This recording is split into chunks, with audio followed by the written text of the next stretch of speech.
Hello hi, ಇವತ್ತಿನ mini ವ್ಲಾಗಲ್ಲಿ ನಾನು ಒಂದು ಸೂಪರ್ ಆದಂತಹ ರೆಸಿಪಿಯನ್ನು ಶೇರ್ ಮಾಡ್ತಿದ್ದೀನಿ. ಸಿಂಪಲ್ ಆಗಿ ಟೇಸ್ಟಿಯಾಗಿ ಟೊಮ್ಯಾಟೊ ಕೊತ್ತಂಬರಿ ಚಟ್ನಿಯನ್ನು ಮಾಡ್ತಿದ್ದೀನಿ. ಫಸ್ಟ್ಗೆ ಚಟ್ನಿ ಮಾಡಲಿಕ್ಕೆ ಒಂದು ಅರ್ಧ ಹಿಡಿಯಷ್ಟು ಕಡಲೆ ಬೀಜವನ್ನು ಹುರ್ಕೊಂಡಿದ್ದೀನಿ. ನಂತರ ಅದೇ ಬಾಣಲೆಗೆ ಸ್ವಲ್ಪ ಎಣ್ಣೆನ ಹಾಕಿ ಎಣ್ಣೆ ಬಿಸಿ ಆದ ನಂತರ ಜೀರಿಗೆ ಮತ್ತೆ ಅರ್ಧ ಈರುಳ್ಳಿಯನ್ನು ಹಾಕಿ ಎಣ್ಣೆಯಲ್ಲಿ ಸ್ವಲ್ಪ ಫ್ರೈ ಮಾಡಿಕೊಂಡು ಈಗ ಟೊಮ್ಯಾಟೊವನ್ನು ಹಾಕೊಳ್ತಿದ್ದೀನಿ. ಟೊಮ್ಯಾಟೊವನ್ನು ಸಾಫ್ಟ್ ಆಗೋ ತನಕ ಚೆನ್ನಾಗಿ ಎಣ್ಣೆಯಲ್ಲಿ ಹುರಿದು ನಂತರ ನಾನಿಲ್ಲಿ ಖಾರಕ್ಕೆ ಹಸಿಮೆಣಸಿನಕಾಯಿಯನ್ನು ಹಾಕ್ತಿದ್ದೀನಿ.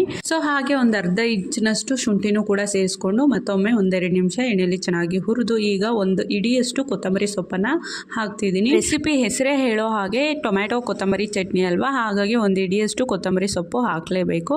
ಕೊತ್ತಂಬರಿ ಸೊಪ್ಪನ್ನ ಹಾಕಿದ್ಮೇಲೆ ಚೆನ್ನಾಗಿ ಸಾಫ್ಟ್ ಆಗೋ ತನಕ ಫ್ರೈ ಮಾಡ್ಕೊಳ್ಳೋಣ. ಸೊ ಈಗ ಫ್ರೈ ಆಗಿದೆ. ಫಸ್ಟಿಗೆ ಹುರಿದಿಟ್ಕೊಂಡಿರುವಂತಹ ಕಡಲೆ ಬೀಜವನ್ನು ಹುಡಿ ಮಾಡಿಕೊಂಡೆ. ಅದೇ ಹುಡಿಗೆ ಫ್ರೈ ಮಾಡ್ಕೊಂಡಿರುವಂತಹ ಟೊಮ್ಯಾಟೊ, ಕೊತ್ತಂಬರಿ, ಹಸಿಮೆಣಸಿನಕಾಯಿ, ಜೀರಿಗೆ ಇದನ್ನೆಲ್ಲ ಹಾಕೊಂಡು ಲಾಸ್ಟ್ಗೆ ರುಚಿಗೆ ತಕ್ಕಷ್ಟು ಉಪ್ಪನ್ನು ಕೂಡ ಸೇರಿಸ್ಕೊಂಡು ಚಟ್ನಿ ರುಬ್ಬಾಯಿತು. ರುಬ್ಬಿರುವಂತಹ ಚಟ್ನಿ